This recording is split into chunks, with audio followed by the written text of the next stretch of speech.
There are really only three things you have to do to not be permanently poor in the United States. Don't have kids before you get married, graduate high school, get a job. What's the worst thing he's done? The polarization of the country. You think he's a racist?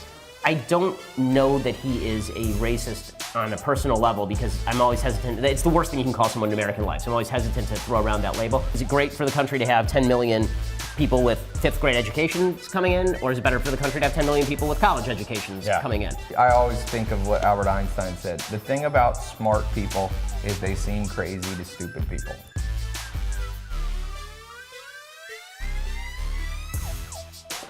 Ty, I got this book of the day I want to recommend to you, and it's a political book, and I never thought to ask you, and all the time I've known you, are you Republican or Democrat? I can't believe I've never even wondered. You know what? I don't like to talk politics too much. I try to stay out of that controversy, you know? It's a little controversial. I wonder who's here. Let's go check it out. Maybe a neighbor coming to get some sugar. Oh! Hey, how are you? Speaking of controversy, Ben Shapiro from the Ben Shapiro Show. One of the most listened to political commentators, editor-in-chief of the Daily Wire, and we're talking about what's wrong with America, and hopefully we'll find some things that are right. There's a lot right in America. I don't know what you can talk about that's wrong with America when you're sitting in this house, man. When you're sitting in this house, okay. One of the most controversial people in history, without a doubt, is Donald Trump. We'll get into, you've told me things you like about Donald Trump and you don't, but let's start out. What's wrong with the current presidency? Well, I mean, first of all, there's the institution of the presidency. The president should not have this much power. This is true under W, this is true under Obama, it's true under Trump. What I would love is a situation where we wouldn't actually care who's the president all that much. I always say this to people who I know who voted for Hillary and they're just really upset that Trump is president. And I say, well, now you know how I felt when Obama was president and I hated that. You know, it'd be awesome is if we didn't care who was the president because the president didn't control our lives, didn't have anything to do with us. Basically, the president sat there and made sure we weren't attacked, and that was most of his job. Yeah. So I think that the first thing. Made sure we weren't attacked. So he was like the defensive commander-in-chief. Is that? Exactly. Yeah. I mean, okay. that's really, I think, the main function of the federal government. I think most of what the federal government does, other than that, ought to be devolved down to the state or local level. I think that the president says a lot of things that he ought not say. I think that the president. What's the most egregious thing you've seen him say or tweet? Well, I mean, let's see. There's during the campaign or as president. In the last 3 years. So during the campaign, what made me, I didn't vote for Trump or Hillary Clinton. What got me off the Trump train, so to speak, was when he was in that interview with Jake Tapper, and Tapper asked him to denounce the KKK, and he pretended he didn't know what the KKK was. That one to me was that one to me was really egregious. Do you think he's a racist? I don't know that he is a racist on a personal level because I'm always hesitant. It's the worst thing you can call someone in American life, so I'm always hesitant to throw around that label. I will say that he has said things that I think are racist in the past, but I think that what the media have then done is they say he's a racist, that they can take a bunch of stuff he says that may not be racist, and then claim that that stuff is also racist. So, for example, they'll say, you know, he said something terrible about Charlottesville, which is true, right? When he said that there were good people marching with the white supremacists in Charlottesville, I mean, that's bad stuff. But when he says, for example, that he wants to restrict immigration, well, that may not be racist. That may just be his immigration policy. And I think what the media do is they say he's racist, therefore everything that he says must be racist. And I think that that's an exaggeration and unproductive, not useful. So now that Trump is in office, has been in office, is it worse or better than you expected? So in some ways I think it's worse, in some ways I think it's better. So in terms of being conservative, he's better in terms of policy than I would have thought. So I thought that he campaigned on an almost apolitical basis. He was all over the place on policy. He didn't know where he was. He's governed very conservative. He's governed a lot like a typical Republican, which is fine with me. But in some ways, you know, all of the doubts that I had about his character, his divisiveness, those have been justified, I think. You know, you look at some of the things that he says, and it's hard to say that this has been great for the country, what he's saying, even if I like a lot of the stuff that he's doing. What do you think is the best thing he's done? Well, I mean, from a conservative perspective, appointing Justice Gorsuch, I think, was really good. The tax cuts, I think, are really good. I think that cutting regulations is really good. Again, a lot of his policy I agree with. What's the worst thing he's done? The polarization of the country. The comments about Charlottesville, some of the comments that he just made about immigration. And the problem for President Trump is that even if you think his intentions are good, he's so bad about how he expresses himself that you very often end up in a situation where it's a Rorschach test. Do you think that he's evidencing bad intentions? Is he saying something that's nasty? Right. Or is he just saying something that's dumb and it's being misconstrued? and Right. you don't really know. And I'm not sure that sometimes he really knows, and that's a problem. One of my mentors, Joel Salatin, used to say, they're dumb like a fox, meaning they appear to be dumb, they do something outrageous, but then a month later, a year later, you realize, wait a second, that worked out for them. Do you think when Trump's accused of being dumb, oh, look, he tweets this, this isn't how you handle this. Do you think he's dumb like a fox, or he's just literally lacking in mental acuity? Well, I mean, I wouldn't put him on the upper end of the IQ bracket. I've been pretty clear about that. But So I you think don't that- think, even though he says he's a genius, you don't buy it? I don't think he's a stable genius. I do think that he is somebody who has a sort of root level understanding and reaction to things that mirrors what a lot of people believe. And that's where he's, I think, on his most solid footing. People sort of a gut reaction to events. Right. And he does a good job of mirroring what those gut reactions are. And the president started commenting on immigration from Africa. And that's when he used those sickening, heartbreaking remarks saying, those shitholes send us the people that they don't want. He repeated that. He didn't just say it one time. Now, if Donald Trump, we don't know what he said, but if he said these are shithole countries, whether, I think I read an article that it was Haiti or somewhere else, do you see any truth to that? There are countries that are shitholes. I mean, I'm Okay. not going to pretend that Afghanistan is like a great place to live. Yeah. But that's, I mean, that's just silly. Like, I think we should all be able to agree on two things. One, certain countries are shitholes. Two, it is bigoted to suggest that people from those countries cannot become good American citizens. Right. Those are two separate questions. In fact, the vast majority of American citizens, at one point or another, have come from shitholes. Yes. Right? And the people who were coming over during the Irish potato famine weren't exactly coming over from a place that was wonderful. They were coming from a place that was pretty garbagey, and Yeah. they were coming here and making the country better. The people who were my ancestors coming over from Lithuania and Russia, right? They were coming from places that were kind of garbagey, and they were coming here and making the country better. That's the problem that I have. When people go crazy over, he said, shithole countries, it's like, okay, come on. Like, you call your friend's apartment a shithole. Like, that's not really the problem here. The problem is that you're saying, or seem to be saying, that maybe if you're coming from Haiti, that you're incapable of becoming a good American citizen, which is absurd. Of course, that's crazy and stupid. I think there is a read where what Trump was actually talking about is the diversity visa lottery program, and what he was actually saying is, if all we're looking at is the country you're coming from, not you as an individual, not a merit-based system, but we're just going to say, you can take 10 immigrants from Haiti, or you can take 10 immigrants from Britain, which 10 immigrants are more likely to assimilate to American mores, Right. then on that level, it's probably true that if you take 10 immigrants from Britain, they speak English already. I mean, Yeah. they speak English in Haiti as well, but let's take Britain and Russia, for example. So you only get the race component, right? So if you're going to take 10 citizens from Britain and 10 citizens from Russia, you take the ones from Britain because it's easier for them to assimilate than the people from Russia. That's probably true. But if what he meant was, I don't want to take anybody from Russia because people from Russia are crappy, and that's why Russia is crappy. Or I Yeah. don't want to take people from Haiti because Haiti's crappy because the people there are crappy. That seems to me absurd. Yeah. So, okay, let's take this a little step further. The wall. You got this half of America is like, yeah, I think we should have a wall, and Mexicans and other people shouldn't be able to get in very easily. Let's pretend the wall worked. Let's Okay, not argue okay, the yeah, that's merits fine. of whether a wall actually. I have a wall actually around my house. And it works sometimes, although a couple of weeks ago, a guy jumped over the wall and broke into my house, and he went to jail for grand theft auto for trying to break. He got in my kitchen, I was out of town, and he packed himself a sandwich, and nuts he got, and water bottles and coconut water, and he packed it in the Maserati, and he opened the garage, and he backed out, and he couldn't figure out how to open the gate, and 8 policemen came and, with guns. So, walls don't always work, but they work sometimes because I close the wall and people don't come in. So if the wall worked perfectly, is there anything wrong in your opinion with a wall between Mexico and the United States? No.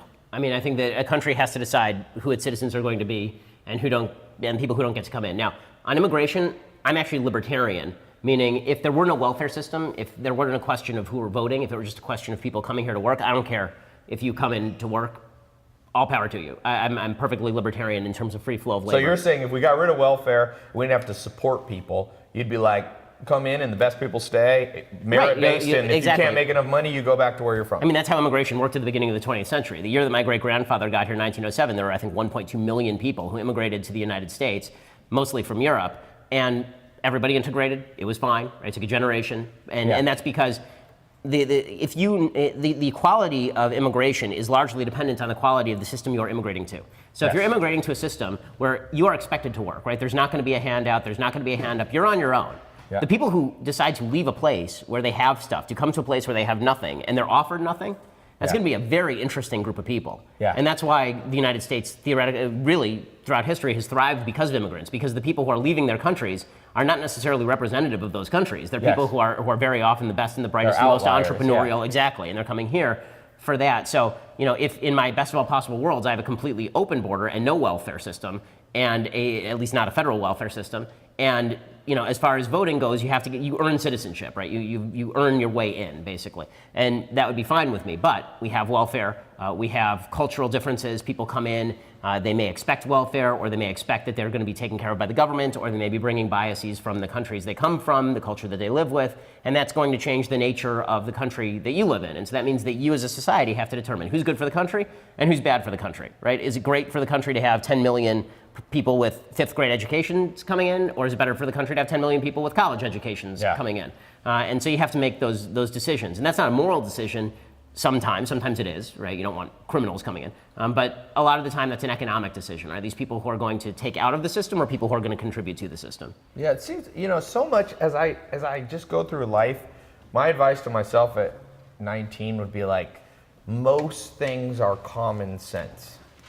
It's like, do you want to have Pablo Escobar's coming into the United States? Well, we tried this. Fidel Castro let a whole bunch of people out of Cuba in the 1980s out of prison, and Miami's crime rate went through the roof instantly. This one woman came with a machine gun and started shooting people in nightclub lines. You ever seen that? She shot a whole bunch of...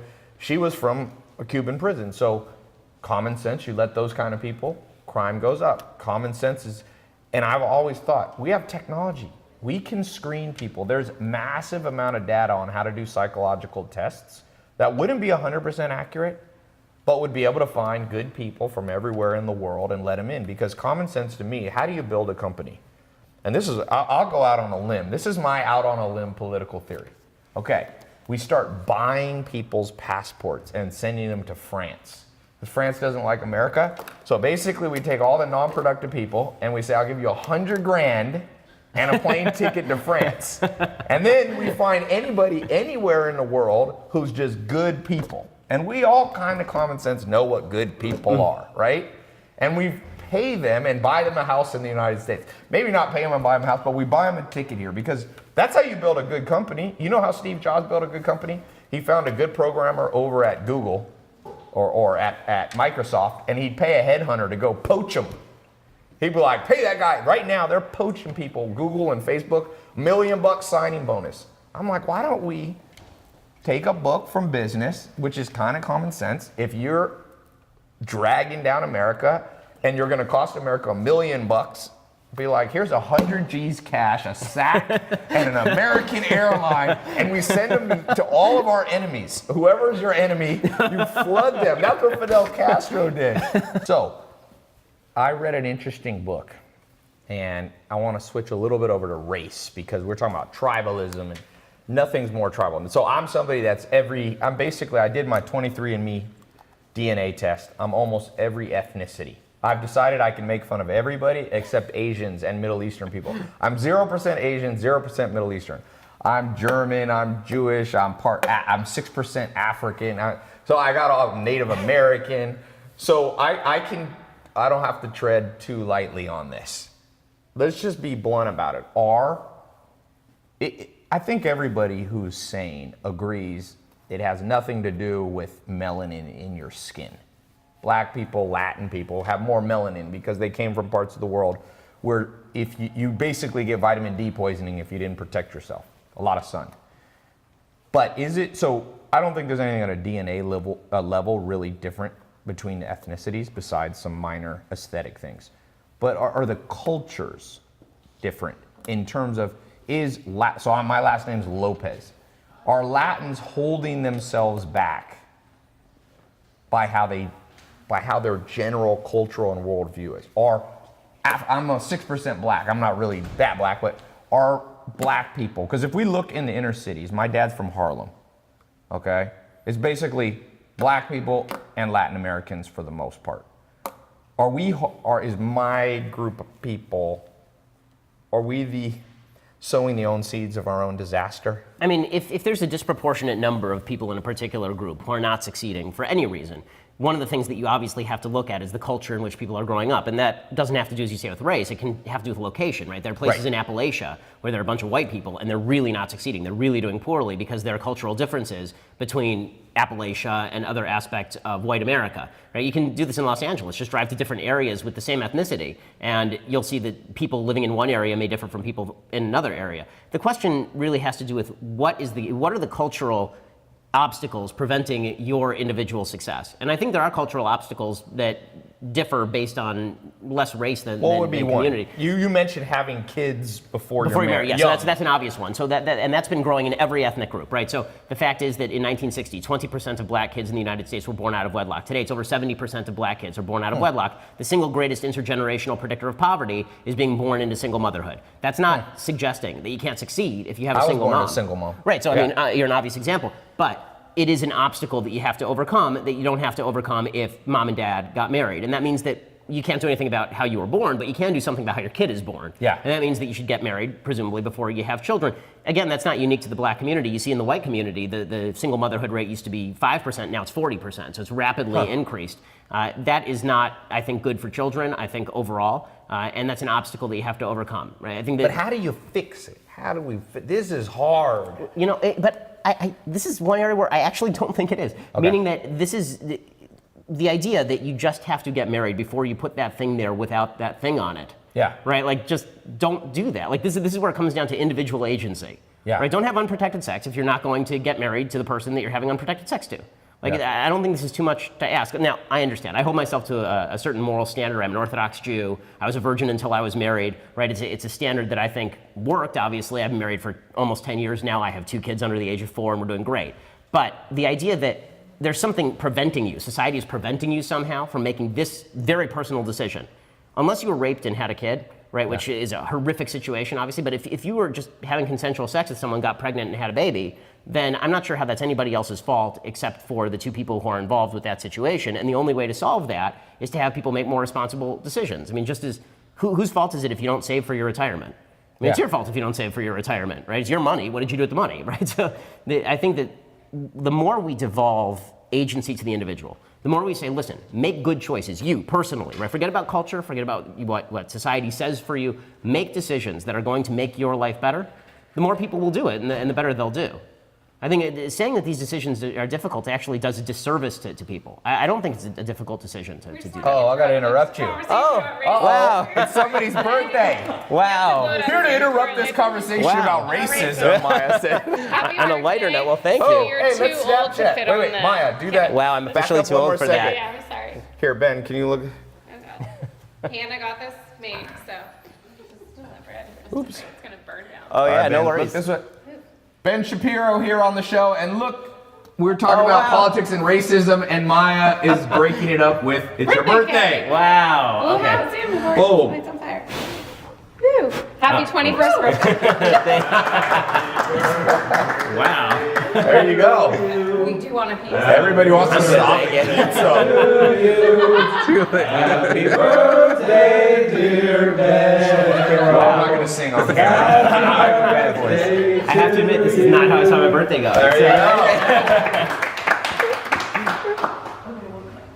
Well, that was good. People said, "Ha ha!" Somebody said, "Happy birthday to you." Okay. So this person, she says, "I'm a single mother. I don't think one could choose it even if one gets married. The divorce rate is as high." So what she's saying, Candace Hoskins is saying, you're right. You should be married, but half the people get married end up divorced or more. So you're back to being a single. My mom was a single mom, but she was married when I was born, and then they were divorced. So I ended up a single. Do you think divorce is just as big a problem as kids out of wedlock? Well, I mean, statistically speaking, it is not. But I think that we have also changed our definition of what marriage is for, and I think that this has a serious ramification for the society. I think that when you get married, and I'll put it in sort of my traditional religious context. When you get married in a traditionally religious circle, the whole point of getting married is the production and rearing of children. which is why arranged marriages are still a big thing in many parts of the world, which is not a good thing, but it is a thing. And I think the reason for that is because the focus of marriage was having kids and raising the kids. And now the focus of marriage has basically been the same as the focus of living together. Are you in love with the person? Do you love the person? Do you find companionship with the person? And you can do all those things without getting married, right? The whole point of getting married, the reason society has an interest in marriage at all, is to make sure that there's a mom and a dad in the home. And this is particularly true for teenage boys, right? Teenage boys without a dad who's present all the time. I mean, I was a teenage boy. Boys tend to, they tend to either create or destroy. And without some sort of militating influence against what I think the left would call toxic masculinity, right? Men tend to lose their boundaries. So, divorce is a major problem. I think it's a separate problem from single motherhood, but I think that has to do with how we perceive marriage. If you think of marriage, this is now dating advice, but I think that my dating advice to everybody is find out if you're dating for marriage, find out the values of the person that you are dating more than common interests. Whether you like the same movies matters almost not at all. But what does matter is, do you have the same aspirations for your kids? Do you want to bring your kids up in the same way? What kind of community do you want to live in? How do you want your life together to be? And people don't even talk about these things. They just sort of fall into a relationship, live with someone for 2 years, and then after 2 years, I guess we probably have to get married now. And then they get married, and then it falls apart. Now, literally on my first date with my wife, this is not typical, but on my first date with my wife, we talked about free will and determinism. Really? Because the idea was... What a wife you have. Oh, I once went on a date with a girl in LA, and I said, I have to go to Miami, and she goes, what's that? I said, Miami, the city. She goes, I've heard of that before. Isn't that in Northern California? And now you've been married for 5 years. No. So that's a good litmus. If your prospective future wife asks you about free will and determinism, this is much better than if your first date goes, where's a large city? I've never heard of it. I'm a businessman. Over time, you do enough deals, even if you do them wrong, you gain some street smarts. Oh, yeah. Would you say, because like I said, I'm not super political, but he's somewhat street smart. I mean, that's hard to argue. 100%. I mean, he is a genius for branding. He is great at branding, and he knows how his brand is going to play, and that's where he's at his best. When it comes to actually understanding policy, that's a whole different game. So I think that he's good at pushing the idea of Donald Trump, but I think that once you get into politics, and people actually expect you to deliver for them as opposed to delivering on an investment or delivering on putting your name on a hotel, then people are more deeply invested on an emotional level with what you do. And I think that that's something he still hasn't conquered. Yeah. It's funny. It's almost like, and I notice, so I want to throw out a controversial thought I have. It's not super controversial, but so I live with the Amish. I've done many experiments in life. So I lived with the Amish for 2.5 years when I was in my early 20s. Why? I never became Amish. I just wanted to see what the world was like 100 years ago, and they're still living. They have intact families, zero divorce, basically zero crime. They're happy people. And one of the things they do in their church, they're basically believe like Christians, you can't aspire to be the preacher or the minister. So the way they do it is basically they draw lots, they draw straws. And so a person who could be the most humble, introverted person can become almost the leader of the community. Do you think there's maybe an inherently flawed, the methodology that we use to select presidents and senators, doesn't it draw a certain sort of narcissism, a certain Machiavellianism, a certain hunger for power that basically half the time, like you, when I look who's running, I'm like, are these the two best choices in 330 million person country? Do you think there is a problem in how we select? Should there be a different selection? I know this is going deeper. What do you think? I mean, I'm not sure that there's a way to necessarily avoid ambition unless you're going to do something like the system you're talking about, where you almost randomly select your leadership. But I think that if we're going to be in a representative system, a system where we actually vote for people, the most ambitious people are going to be the ones who run. And the Founding Fathers were pretty clear about this. When you read the Federalist Papers, they were very open about the idea that ambition was going to be there. This is why they suggested checks and balances in a small government, and ambition counteracting ambition. I think one of the big problems now is that the government has become so big and so unwieldy, and the executive branch particularly has so much power that we almost have an elected king who comes along every 4 years, sets regulatory policy, and nobody cares what Congress is doing. Like, when's the last time there was a headline about Congress? It's all about what Trump is doing, or what Obama was doing before that, or what W was doing before that. And so we tend to think of, who do we want to be king? And if we want somebody to be king, very often it's going to be a celebrity. It's somebody whose name you already know. Yeah. I mean, the fact is that George W. Bush was already a well-known name by the time that he ran in 2000. Barack Obama had already become well-known after the 2004 convention.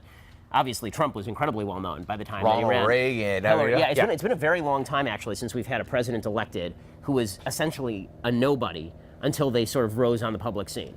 Do you think celebrity that's means something. because of the rise of just mass media? It's just, psychologists call this the availability bias.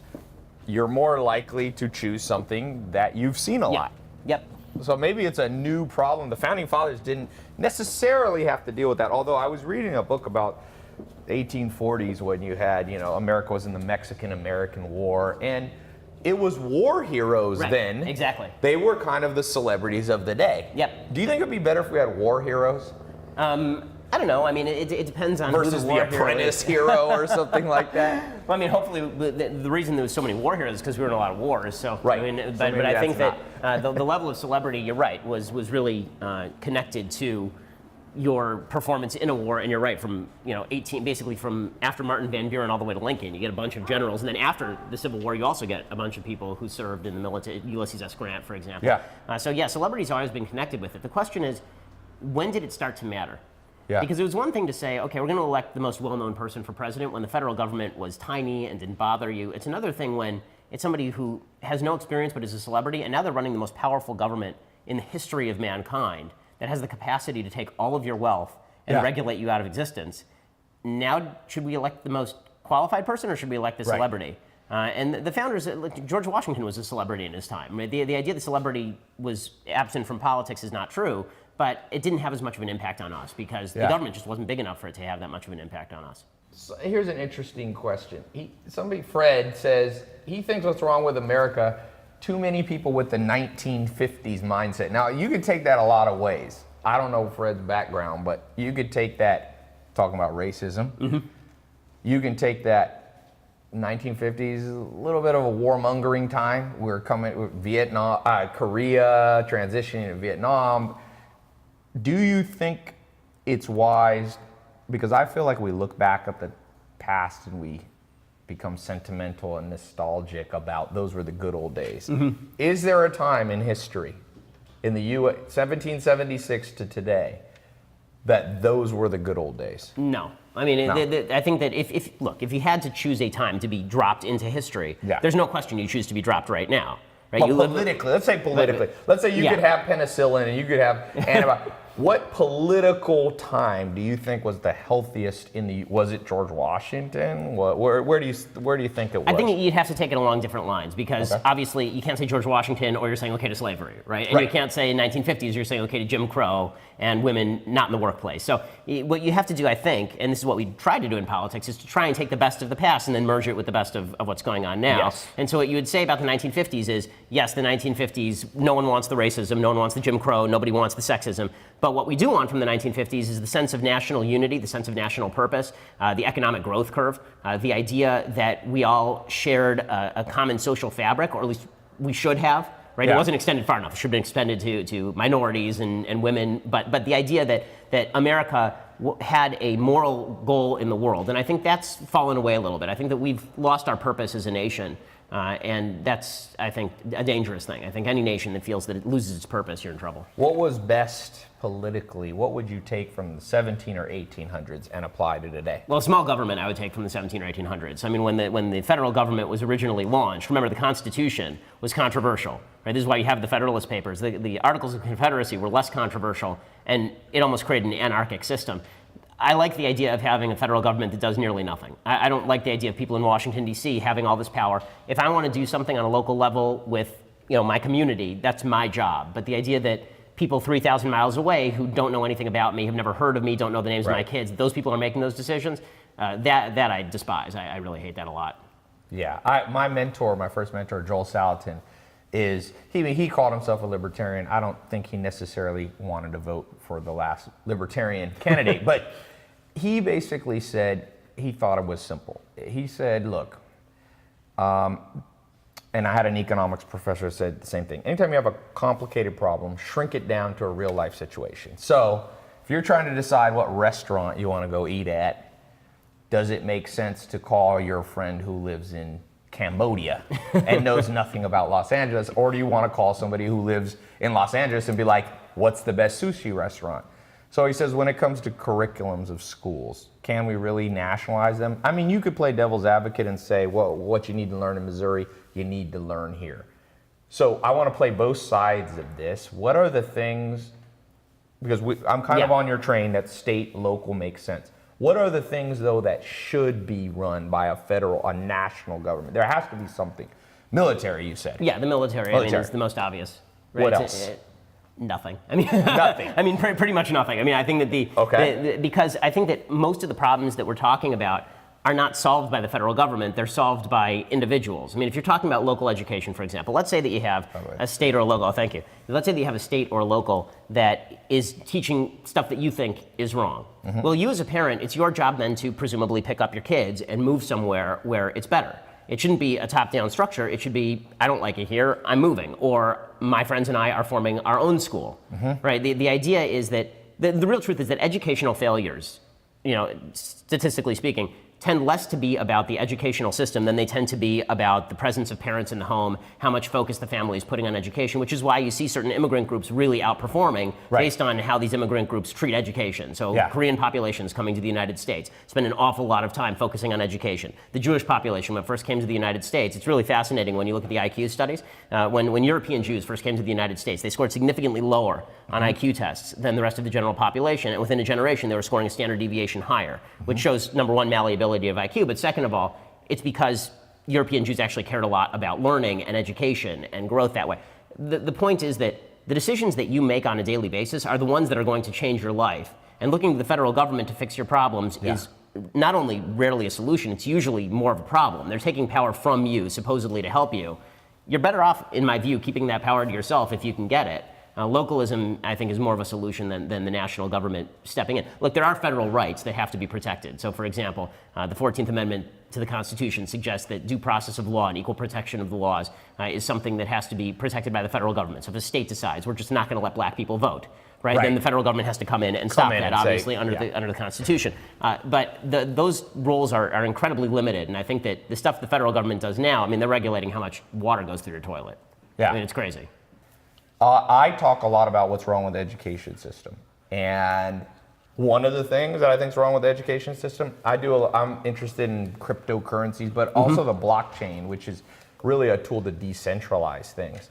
And Joel Salatin, my first mentor, said we have the same education system. If you got in a time machine, went back to pre-Germany, Otto von Bismarck, late 1800s, they were teaching a system that created robots and created soldiers, and that's what they wanted, people who obeyed.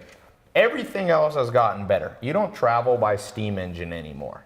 You don't put leeches on your body if you're sick. We have penicillin, but we haven't, if you go in the classroom, it basically hasn't changed. And part of the problem, Joel Salatin told me, is a few bureaucrats in Washington, D.C. decide what you need to learn. Well, do we need to only learn what the hypotenuse of a triangle is in the year 2018? What about learning how to use Excel? Learning how to buy a house? What's your take on education and what's wrong in America? So I think that the biggest thing that's wrong with education, I agree, is a certain level of centralized control.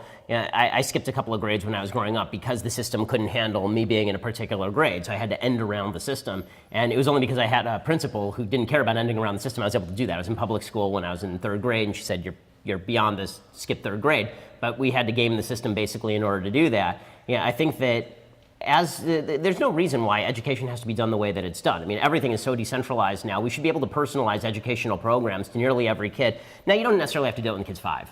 Right? When the kid's 5, you still have to learn how to read, you still have to do basic arithmetic. But by the time the kid's 11 or 12 years old, the idea that everybody has to be learning exactly the same thing is really stupid. And then the idea that everybody has to go to college, regardless of what your major is also incredibly stupid, right? Like, my wife had to go to college because she's a doctor, so she was actually studying actual things in college. I had a poli-sci major at UCLA. You're telling me I couldn't have gone straight to Harvard Law School and studied law? Like, I needed those 4 years of learning nonsense in poli-sci and just going into debt in order to do that. Like, the idea that... So in hindsight, would you have skipped, and gone straight to law school? Yeah, I mean, frankly, I think that law school should be skipped and you should go straight to an apprenticeship. I think that actually is the way people used to get jobs. I mean, once you have a job, The way people do their jobs is they actually go in and work at a job for a year, and that's how you Yeah. get good at the job. No one is qualified coming out of college for Yes. anything, right? I mean, I agree with that. You're pretty I much hire useless people. coming out of college. Yes. So far, I have all the people I've hired in over 10 decade plus. Never hired someone competent on day one. Exactly. Ever. Exactly. And I wasn't competent on day one. Humans learn. I just read an interesting piece of research. It says, one of the problems in schools is you're primarily being taught by what they call the tutorial method, like somebody preaching at you, Matt. And they said what people learn better through is some mixture of kinesthetic learning and kind of case studies. So like bringing it, like you said, personalized down to that student's learning methodology, not just preaching at them. And the way we do it, fascinatingly enough, is only 15% of people learn the way that all school classrooms are set up right now. So we're basically doing something that we know fails for 85% of people. It's mind-blowing. I mean, I think in what you were saying originally is exactly right. If you look at how the educational system was structured, it was structured to make workers for factories. It Yes. was structured to make workers for particular businesses. And that's not what we're into anymore. I mean, since I graduated from law school, from 2007 to 2018, I've been in 6, 7 different jobs. Right, the days when you were at one job forever are just gone. Yeah. Like my grandparents working at a place for 50 years. No one's ever going to Yeah. work at a place for 50 years. First of all, the company that you're at can be around for 50 years in all Yeah. likelihood. Right, the turnover on the Fortune 500 is incredibly high. Yeah. So you better be constantly increasing your skill set and learning new skills. And I mean, you're great about this, but I mean, learning is a lifelong process. And if you're Yeah. not deepening that, then you become useless in the marketplace pretty quickly. So let's talk about, we've talked about politics, let's just talk about Ben Shapiro, the human. Forget Debatable, politics. but Some people debate that. What do they call you? Robot? yeah, A you get a robot? lot of that, yeah. Well, I always think of what Albert Einstein said. The thing about smart people is they seem crazy to stupid people. So you can sometimes say that. Let's take us back. So you grew up, were your parents Orthodox? So my whole family became Orthodox when I was 11. Okay. So I do remember eating at like Kentucky Fried Chicken and McDonald's. Really? So, yeah. So so they were Jewish, but just kind of More not secular, practicing. and then they sort of moved toward What made them Orthodoxy. change? So my parents went to a congregation down actually in Venice Beach. Okay. And my dad was always sort of connected to the Jewish heritage, and I think because he was connected to Jewish heritage, he became more interested in Jewish lifestyles. He was brought into the synagogue and started practicing Sabbath with my mom, and it sort of grew from there. So religious not conversion, moving toward religion very often is experiential more than intellectual for people, and I think Yeah. that's probably true for my parents. Yeah.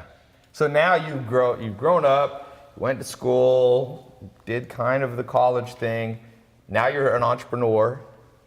You've got, your shows. Let's talk about business. What have you learned in business? What's the number one thing, if you could go back, when did you really start in terms of the business of talking about politics? How long ago? Well, I mean, I've been writing about politics as a pundit since I was 17. So Yeah. so literally now half my life Yeah. I've been doing this. But as far as kind of running businesses Yeah. and all of that, last 5 years, basically. So if you could go back right now, time machine, we're back in 2013, what are you going to tell younger Ben about running a business profitably? What's the biggest mistakes you're like, do not do this? I think forcing it. I mean, Okay. really, I think that the business opportunities tend to present themselves, and when they do, it's a short window, so you have to jump on them. But very often, what I would do, I know from personal experience, I would have an idea, and I'd be like, you know what, this is a great idea, and I wouldn't do necessarily proper market research. I wouldn't actually, think through all of the various angles on it. I'd be like, okay, let's do it. Let's do Yeah. it, because now's the time to make my money. We're going to go, and we're going to do it, and force this through. And very rarely does it work that way. Usually it's an opportunity that opens and you just take advantage of the opportunity that's in front of you. Yeah. And I think that's most of life actually, is that opportunity comes along, you have to be able to spot it when it comes, but most of us are me for a long time, most of us are so focused on what we want from the universe that we fail to recognize when the universe is presenting something to us. Yeah. And I think that if you just leave yourself sort of open to the opportunities that come along, then you jump on the opportunities that do, you're likely to do a lot better. Like the business that we started at Daily Wire, that only came about because my business partner Jeremy Boring and I were both fired from a 501c3. So being fired was one of the good days of your life then? Oh yeah, I mean, I have a rule in my family. I buy a house, I get a mortgage, and then I quit a job. So we weren't fired. So we bought Did a your house. wife had a heart attack? No, she'd been through it 2 or 3 times by that point, so she was She's used like, to it. But it's just Ben going through the cycle. exactly, but because of that, we had proposed a business idea to this 501c3. They rejected it, and we said, okay, fine, we're out. And then we took that business idea around in the marketplace, found some investors, and in 2 years have built a website that has 100 million page views a month and a Is that what you're podcast. at, 100 million? Yeah, Wow. yeah.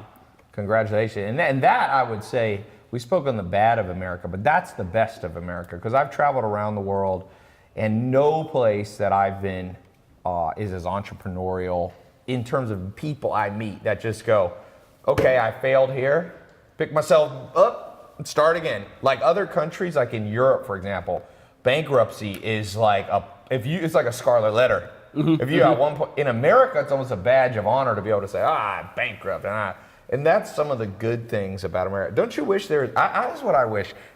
If I had this machine, anybody here can design this machine, please let me know. I will invest all my money in it. A machine, it's called the Combiner.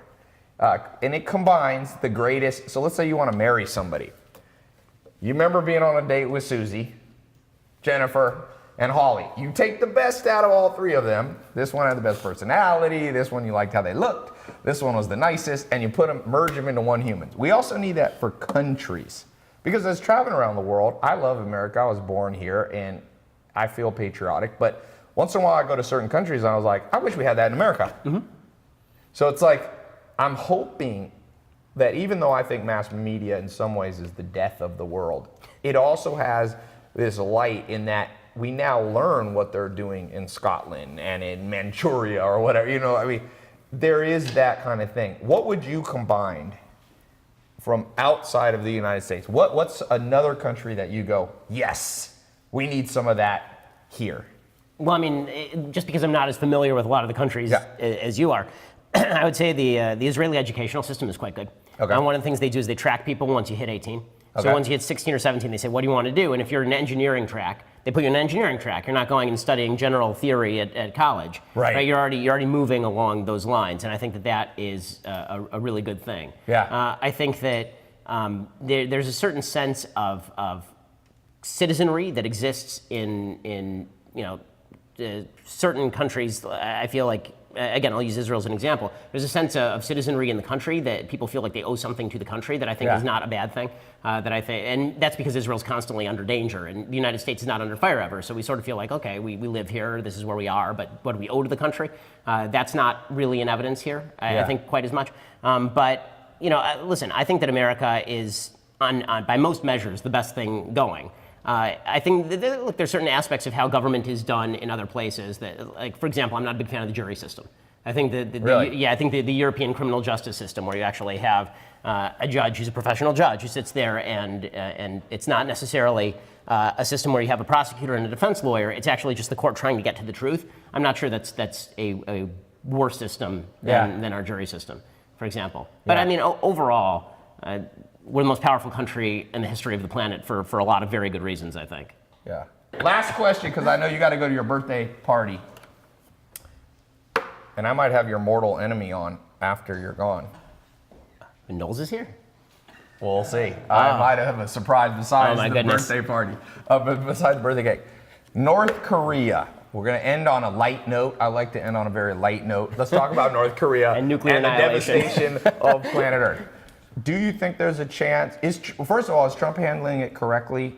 And is this something we need to be worried about, or is it just like the Hawaiian text alert yesterday? That's a false alarm. So I think, I tend to be more sanguine about this than a lot of other people. I know a lot of people are panicking about North Korea.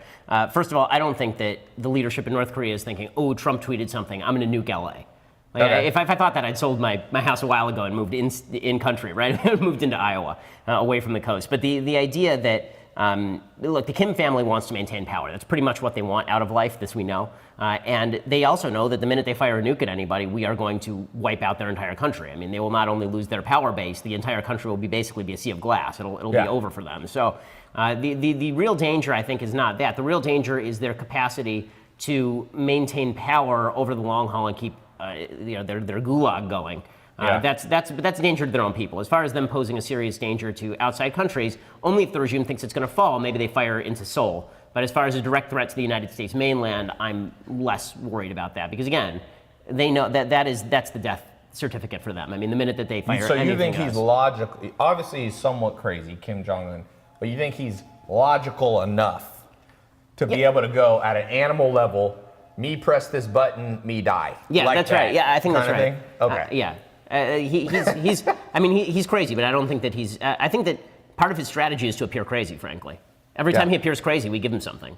Yes. So if you, I mean, this is what his dad did and his grandfather did. So is he dumb like a fox? I think he's crazy like a fox. And Crazy like a fox. I've met a few people like that. Okay, so here's the deal. I brought I brought not only a birthday present, cake for you, but a birthday present. You want to come around this way? I brought your favorite friend here to close up the show. No. Yeah. No. Hey, what's up, guys? No. Happy birthday. No. Mortal enemies. No. For your birthday, I brought on your least favorite person on the planet, Michael. Unbelievable. Hey, what's up, guys? So I heard there was cake. I heard there was cake for Ben's birthday. And basically, my whole strategy in life is for Ben to have a birthday and for me to come eat some cake. For you That to is torture basically, Ben. yeah. There's a koi pond right behind you, dude. And You're gonna push you in. It's like a James Bond layer or something. I'm going to be eaten by koi fish. All right, we might have to separate you. Security! Security! Are they going to take him? They might have to separate you two, or people are gonna end up killing my fish. Those fish have been in there for years. All right, where can people find you? This is one of your best-selling books. Yeah, it is. Yeah. What's the best place for those who don't know you? So check us out over at dailywire.com, and you can buy a subscription over there. And if you want to check out the podcast, then all the usual places you get podcasts, iTunes, SoundCloud. We're also on YouTube, of course, so go over there and subscribe. Those are the best places, I would think. Also, Twitter, follow me at Ben Shapiro. I'm pretty active over there. Happy birthday, my Thank you. friend. I appreciate it. Thank you. We're gonna cut the show. For those of you we didn't get any questions, somebody said his name is Michael Knowles. That's what somebody said. Somebody said, guys, they're actually friends. Thank you for seeing the satire through it. I'm gonna walk them out, and then I'll be back. Thanks, everybody. If we didn't get your opinion, sorry. Go on his YouTube and comment. Say, Ben, loved your show with Ty. Talk to you soon.